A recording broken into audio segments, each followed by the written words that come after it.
as part of broader federal workforce reductions affected various levels of staff, including probationary employees and those in key roles like those at the National Hurricane Center. So, you need meteorologists because they specialize in hurricane forecasting. Those positions were impacted. Hydrologists, they focus on water resources and flood forecasting. Flood. So obviously, those were not extraneous roles. Physical scientists, those positions are related to atmospheric and oceanic research, were reduced. Electronic technicians, they maintain critical equipment like next-red radar systems. Yeah, extraneous positions. Sounds extraneous to me, right? Right. Those are the things I used to work on when I was at the trade council. Oh, there you go. Ty, you're back. I was busy. Thank you for, because we need your expertise here. But I just wanted to add a couple of things, but I have the clip queued up. But I do want to say, and because someone said, oh, we shouldn't make this political. The affected area, there's a massive emergency response, 14 helicopters, drones, hundreds of personnel employed by the Texas Division of Emergency Management. 237 have been evacuated, rescued, including 167 by helicopter, and a state of emergency was declared in several counties. President Trump pledged federal support, stating, "We'll take care of them." I just wanted to add that. I want to help our friend in the back again. I know exactly what extraneous means. I deal with words. It's what I do all day. It means irrelevant or unrelated to the subject being dealt with. So I don't think meteorologists and all those positions that I have pointed out are unrelated or irrelevant in this discussion. Continue, Sam. No, I was just saying, did Trump say we'll take care of them when California was being devastated by fires? I don't think so. But Ty, I'm about to play this clip from Jonathan, John Morales. He's a meteorologist in South Florida. I mentioned him before. Oh, yeah. LeBron has mentioned him before. This is a clip from 3 weeks ago. Give me a thumbs up if y'all can hear. Has been a voice of calm and storm for years. It's coming straight to us. Now the NBC6 meteorologist is going viral for a different kind of forecast. Remember that? It was about 6 years ago. Confidently, I went on TV and I told you, it's going to turn. You don't need to worry. It is going to turn. To tell you that I'm not sure I can do this here. His warning at the start of this year's hurricane season is sobering. He says that slashing federal funding within national climate circles will impact this year's weather forecast nationwide. Because of the cuts, the sledgehammer attack on science, we may be flying blind. We may not exactly know how strong a hurricane is before it reaches the coastline. Under the Department of Government Efficiency, or DOGE, the Trump administration's cuts to NOAA and the National Weather Service making headlines this spring. According to NBC News reporting, several key sites have now reduced or suspended weather balloon launches critical for severe weather forecasting, while the National Weather Service now down almost 600 workers after layoffs and buyouts. The cuts prompting 5 former heads of the National Weather Service to write an open letter saying, quote, "Our worst nightmare is that weather forecast offices will be so understaffed there will be needless loss of life." It is absolutely a public statement. Weather in this nation would not be a political issue. We have to be able to identify it, forecast it, provide that information to the people so that they can take necessary precautions as the very storms are developing. Responding to concern, the National Weather Service tells NBC News they're now hiring more than 100 people to, quote, "stabilize operations across the country."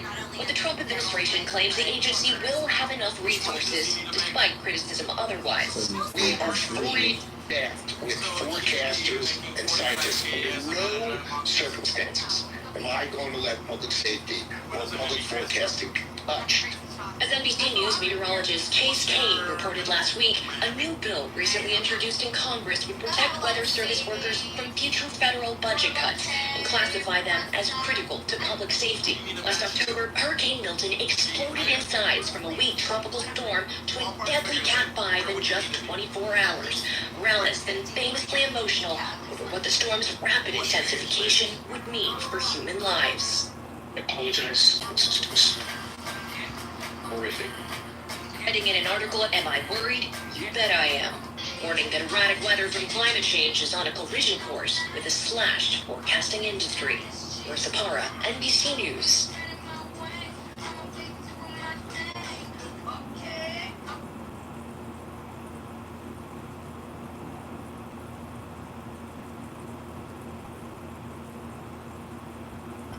The fact that that man came out of his mouth and said, "We're fully staffed," I just had to fucking laugh. Well, it's how you see it, Ty. I mean, technically speaking, Right, because I work, on the ground. When you see some, because it's not the management that's saying we're fully staffed, because they have to answer in incredibly difficult situations, because they got to answer for every fucking thing, and you just can't, and they know it. But they're under so much immense pressure. My manager's like, we understand the short staff and all these things, but just have a situation that I can answer to every 8 o'clock in the morning. They say, why these things getting done, and why this ain't get done? Like, bitch, there's nobody there. How about that?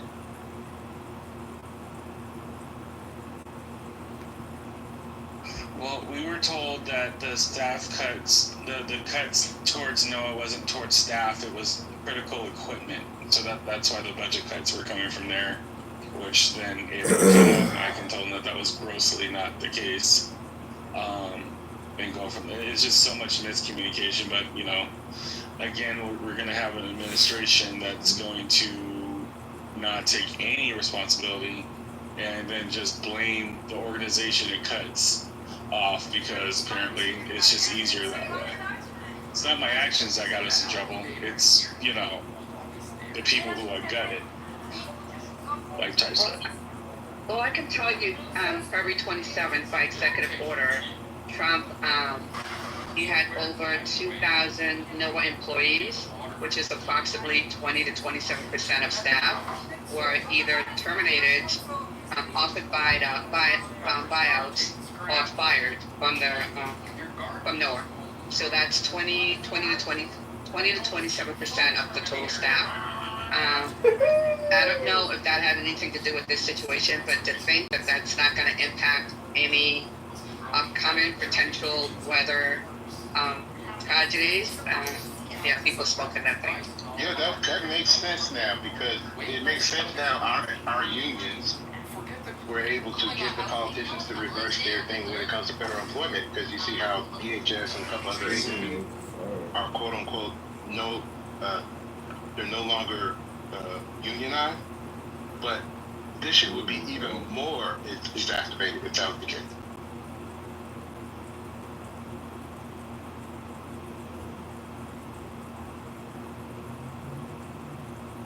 Yeah, but why are we surprised? I told you guys, not you. I mean, yeah, I'm not. On page Not at all. 600, yeah, page 6. I mean, they tell you, they don't even hide it anymore. On Project 2025, page 624, there's a whole paragraph devoted to NOA and NWS, and they state right there the last line of that paragraph, saying they're going to defund and what's the other word I said? I'm driving right now. Defund and I forgot the other word. NOA. It's right there. Let's sign.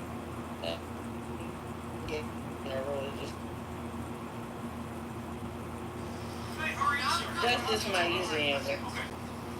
So is Ulrich Baldwin gonna come up and tell us who life is getting? I think he's a troll one. I think he's a troll one for our work.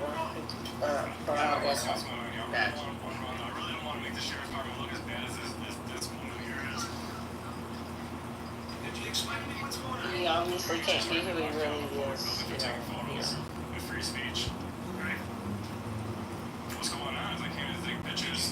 Sort of like them people that wear masks over their face to do their job, you know, when they couldn't wear a mask when COVID was going on. Yeah. Those, okay.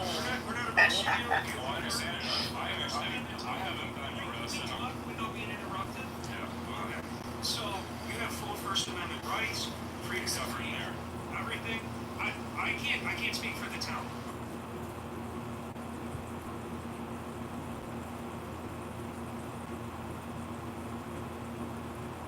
Yeah, that was a mouthful, April.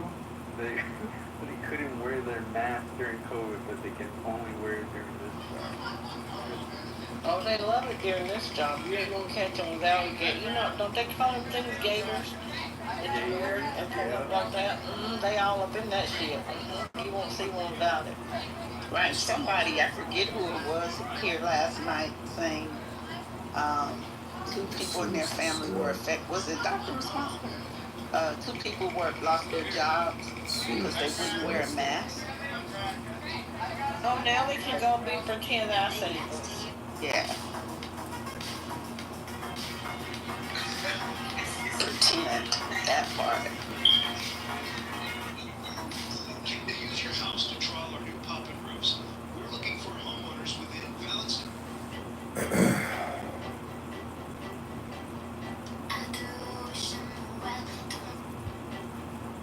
There are some serious devastation, going on in Mexico over this cartel gang war. I'm assuming it's because El Chapo's here and all that stuff, but they, I guess I'll just put the link in the chat, but it's gruesome, y'all. Very gruesome.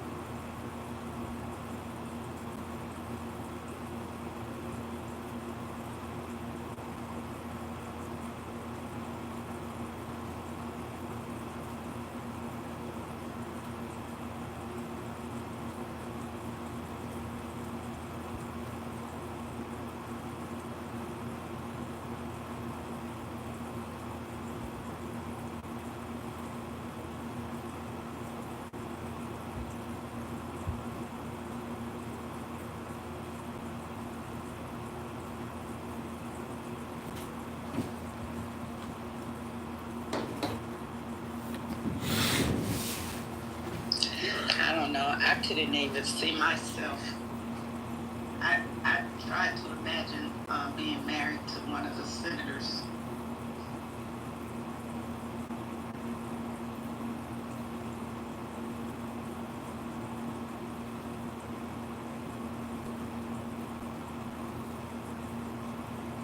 That part forgot you.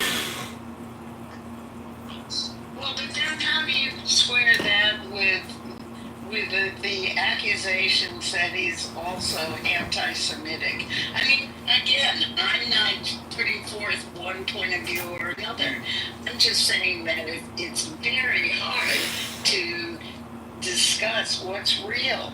And Andy, I understand that you're always quoting the New York Post and other sources that generally are right of center. And I would like to see something that was, if there is such a thing, unbiased. Yeah, I haven't done enough research on him regarding the anti-Semitism. I know that throughout his political career, Donald Trump has been accused of being anti-Semitic many times. However, A, I see no evidence whatsoever about lack of support for Israel, and B, his daughter converted to Judaism to marry his son-in-law. But you're right, Dr. Francine. Sometimes it takes a lot of time to do the appropriate research to make a decision based on critical thinking. These days, it's far too easy just to go over the headlines and think that you've really done the research.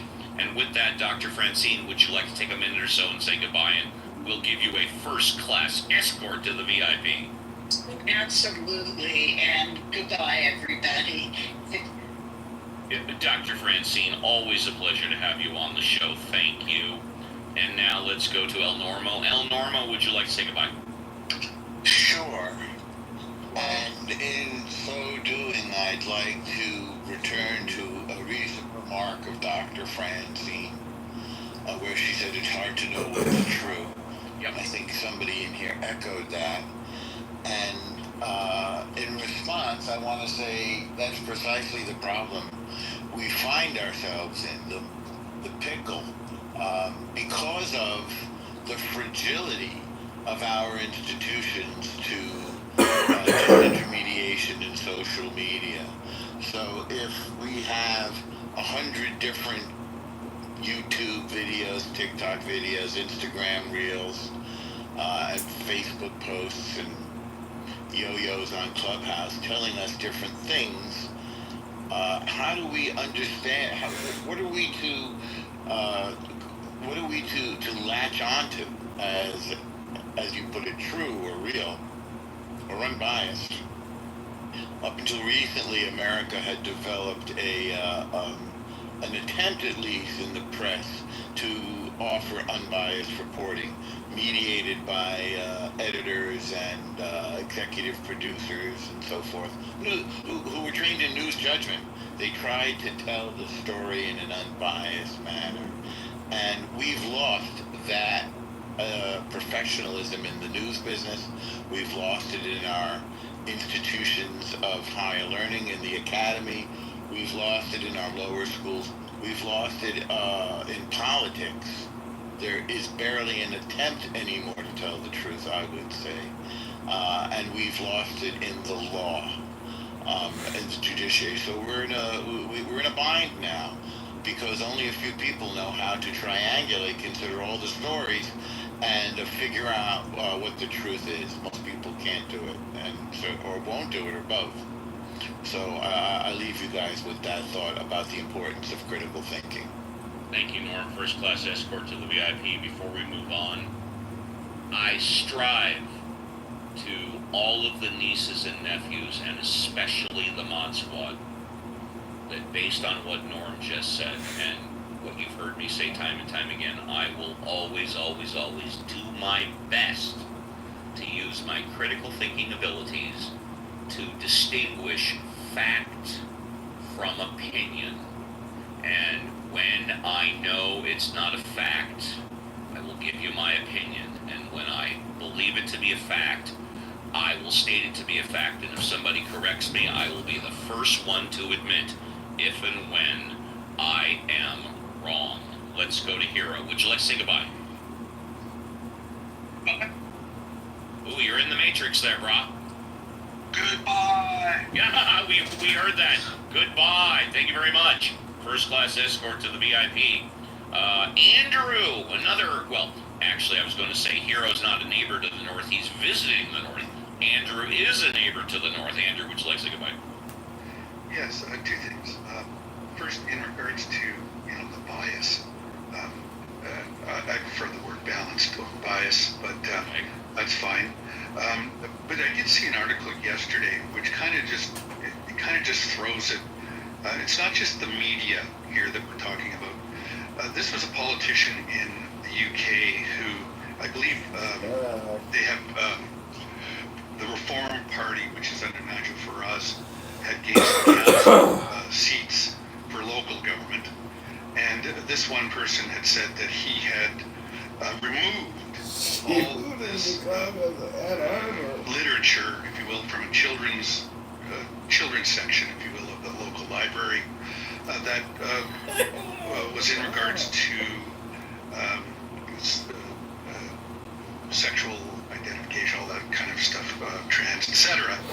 And so he made this bold statement that he had removed this stuff, and in effect what it was, the truth was that it was never there in the first place. So, if you get lies coming out from your politicians, then, some people tend to believe it. And again, you have to dig deeper to find out really what the truth is.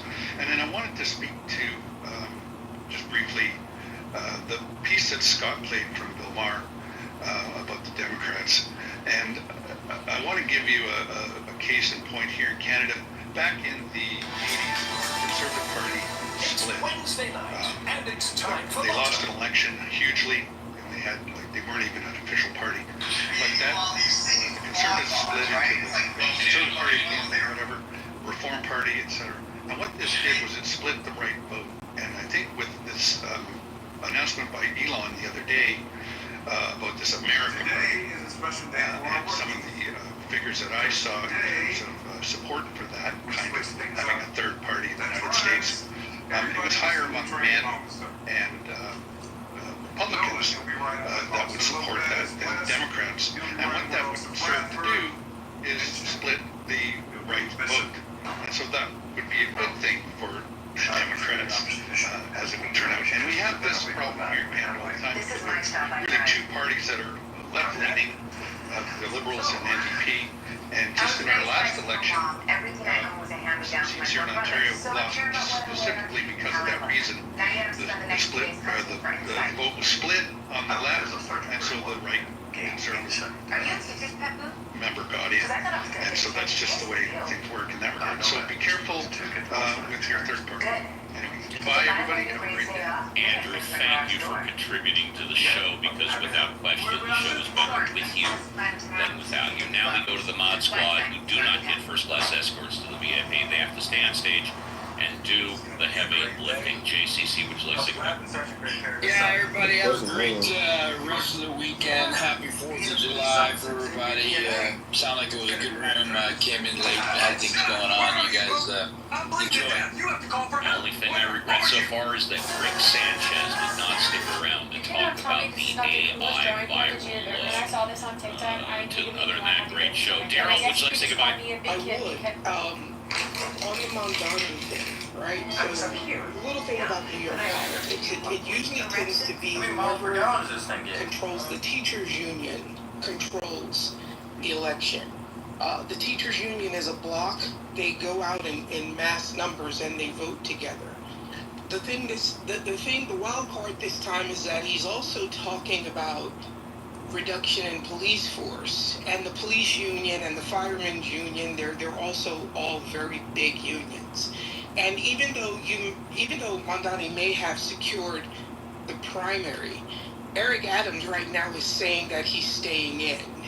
And Mario Cuomo, who tried to get the Democratic election or the primary, is also indicating that he may just show up on election night and be on the ballot as an independent. I don't think as a city, Mondani actually has a chance unless the turnout is low. And for a city this size, in the mayoral elections, the turnout is low in comparison to the population. People just don't go out and vote. Are there 10 million in the city? Are there 10 million? It's about 8 million, about 8.4 million people, yeah. And that's across the 5 boroughs, right? So I don't think Mondani actually has a shot. Now, he has raised a lot of money, which means maybe at some point he can run for like city advocate, which here in New York is a very, very powerful position. Like, the city advocate is actually more powerful than the deputy mayor here in New York. So I wouldn't, no one's running from Mondani right now. Lastly, the clip about, Donald Trump about, we send a lot of money. That's bullshit. New York sends its money to itself, right? New York sends money to the federal government. The government then sends back money to us after they take out a piece from Mississippi and all these other fucking places that, excuse my French, I get really passionate about this, right? That don't earn what they should be earning. There are only 13 states currently in this country that send more to the federal government than they get back. California's one, I think. Absolutely. Yeah, yeah. You guys Texas might be one. Florida, right. New Jersey. The bedroom states, they call them the bedroom states because a lot of people actually work in New York City, but then they commute in from New Jersey and Connecticut and all these other places. My point is, Republicans were always talking about running the country like a corporation. And if you had a company where 37 of your offices were not pulling their weight. And some people are not going to like what I'm saying, but if you had a company where 37 departments are not pulling their weight, you'd go in and you'd fire everybody who is running that department, because we need to get more states earning. It's not economically sustainable that a country this size by population is being carried by 13 states. That's all I have. Thank you very much. Let's go to Professor John Mountain. Would you like to say goodbye? So I just wanted to say amen to everything that Daryl said at the hearing, and I was going to say it myself, but he said it better. No, it's great. And by the way, John, if you happen to talk to Rick, because I know you and him commiserate offline, tell him we really wished he would have been here at the end of the show to comment, or in hour number 3, to comment on the AI music. But that being said, let's go to Cora. Cora, would you like to say goodbye? Goodbye, everyone. Thank you, Cora. Let's go to Alfonso. Would you like to say goodbye, Alfonso? Alfonso might be busy IRL with children on this. There we go. Yeah, I've been quite busy today, children and everything else, but thanks for the break. See you guys tomorrow. Absolutely. Violet, would you like to say goodbye? I hope everybody has a great rest of their Saturday, and I will see everybody tomorrow. And bye for now. Amazing. And last but not least, my XO, my co-captain, the other one who has the keys to the jalopy, as John would say, Reverend Scott. Would you like to say goodbye? Uncle Steve, parting is such sweet sorrow, but I am just thrilled that we'll have another show tomorrow. We can do this for 3 hours again. Looking forward to it. Adios, amigo. And with that, we are done. I sincerely, from the bottom of my heart, wish you and your families a great rest of your Saturday. We will be back tomorrow, Sunday, for Ask the Atheist. The show is run exactly the same way, except people tend to want to talk about God and religion more than Donald Trump, the big beautiful bill, and politics. For those of you that are new, for those of you that have been here for a while, OG, it's a fine balance in the show. I encourage anybody and everybody to send me a back channel about what you like, what you don't like about the show, or about me for that matter. It's a fine balance to satisfy the masses, but also do my best to satisfy the one. We average about, give or take, most of the time about 30 people in the room at one time. We average about 250, 300 people all together, and it takes a lot of work to balance, to satisfy most of the people and satisfy the one. But if it's one thing I know for sure, I'm going to continue to do my best to keep the nieces and nephews and the customer satisfied. Take care, everybody, and be careful on the clubhouse streets. Home is where I want to be. I've been on the road so long, my friend. And you came along alone. That nigga real Asian. Don't take it from me, don't take it from just about anybody else. We never find data at school when we did experiments. I don't know what they do these days. Get a band for it. He also told Alexander we were in a conversation once. I don't know if it was later at night, but he told her opinion didn't matter because she'd be gone soon anyway with her health problems. That was after when she'd had her stroke.